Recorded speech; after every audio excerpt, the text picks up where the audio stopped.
pertama-tama saya ucapkan kepada Gubernur, sudah saya berjumpa, Bupati dan Kapolda. Polda pun mendukung investasi saya di Lombok. Tetapi ada gangguan tanah sudit itu ya sudah ingkrah dan pelakunya pun sudah dihukum 1 tahun 9 bulan 2023 masuk sebagai mafia tanah. Dia berulang lagi menggunakan suratnya itu lagi. Kedua, yang 1,7 ini kan dipagar, sudah dipagar, rupanya dibongkar paksa oleh Sahnun dan membawalah orang-orang yang tidak dikenal seperti preman gitu, yang dibawa pimpinan seorang pengacara oknum bernama ND. Coba jelaskan lebih pengacara kita lebih jelasnya. Oke, ya terima kasih. Saya sebagai kuasa hukum dari klien kami dari Sudin. Oke, kami sangat menyayangkan untuk saat ini daerah Lombok itu banyak sekali mafia tanah, bahkan mereka juga sudah pernah diadili dan pengadilan memutuskan mempunyai kekuatan yang tetap ya, mereka itu sebagai tersangka dalam kasus mafia tanah 1 tahun 9 bulan. Ya. Tapi mereka saat ini ketika keluar bukannya mereka insaf, tapi malah mereka umat lagi. Mereka tetap melakukan hal yang sama dengan memalsukan data-data beserta tanda tangan dari klien kami dan mengaku-ngaku, pengacaranya juga mengaku-ngaku sebagai kuasa hukum dari klien kami. Mereka itu menjual lagi lahan kita dan mereka merusak lahan kita menggunakan membawa preman-preman dengan cara-cara yang tidak terpuji, melakukan pengrusakan, pagarnya hilang, dicuri juga. Bahkan pengacaranya tersebut yang bernama Nino ikut menyuruh, ikut memerintahkan preman tersebut untuk melakukan pembongkaran lahan kami juga. Jadi ini menyusahkan kita semua. Iya, investor agak kecewa. Iya, dan para investor dari asing bahkan dari investor lokal juga mereka juga yang sudah berencana membangun hotel. Ya. Ini ditunda dulu jadi sampai begitu. Itulah kerugian yang fatal gitu. Ya, karena kan lahan ini kan luas sekali. Yang mereka kuasain aja 1,7 hektar. Yang 1,7 hektar ya pertama Sudin. Belum lagi hanya 120 hektar. Itu pun diganggu. Termasuk satpam-satpam kita aja itu udah diancam, mau dibunuh, diapa segala macam.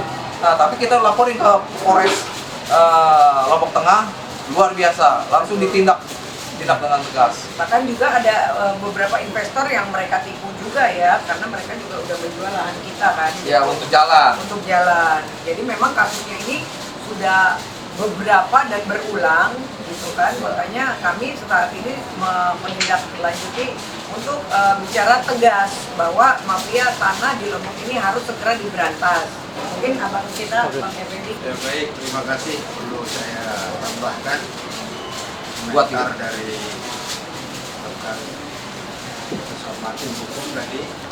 Yang pertama perlu kita tegaskan satu, bahwa kami sebagai kuasa hukum dari klien kami bernama Pak Sudin dengan ekonomi, beliau adalah seorang investor yang akan bekerja sama dengan investor luar, itu baik dari Jepang maupun dari Singapura. Berarti grup mereka ini sebagai investor besar. Tentu harus ada kepastian hukum di dalam mereka menanamkan investasinya, khususnya di Provinsi Nusa Tenggara Barat. Jadi tadi sudah disampaikan ada beberapa problem-problem yang dialami oleh klien kami, Pak Sudin ini, di dalam rencana investasinya, terutama gangguan-gangguan dari kelompok orang yang kita duga adalah sebagai praktek premanisme.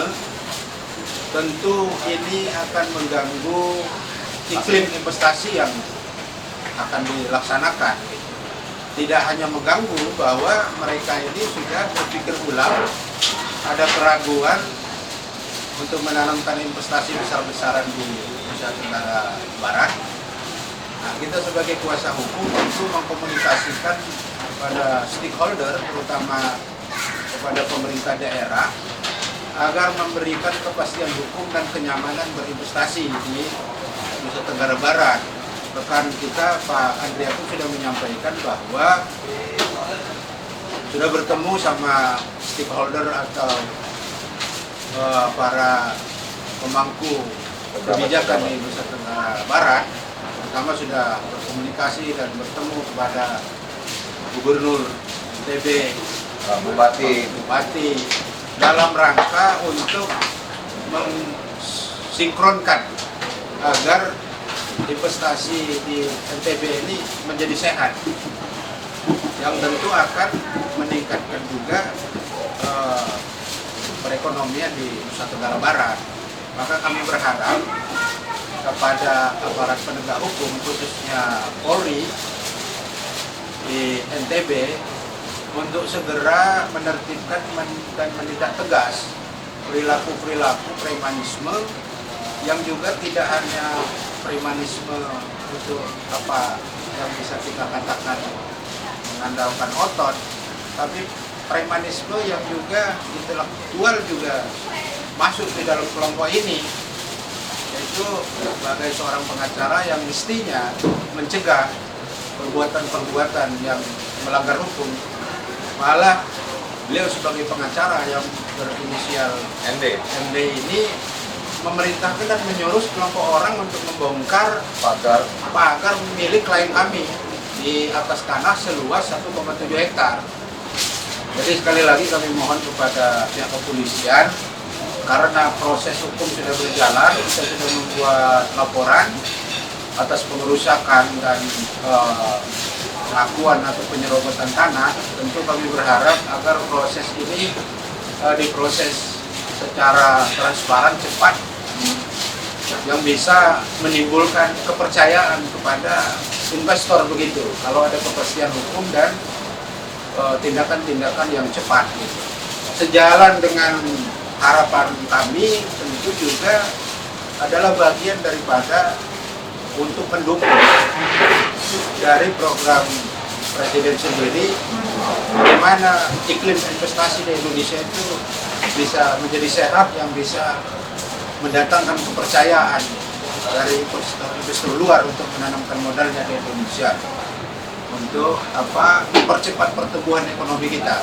Apalagi Kapolda NTB Irjen Pol Adi Gunawan telah mendapat penghargaan dari Menteri ATR BPN, penghargaan PINMAS. Penghargaan PINMAS itu adalah sebagai kualifikasi seorang penegak hukum yang concern terhadap pemberantasan mafia tanah.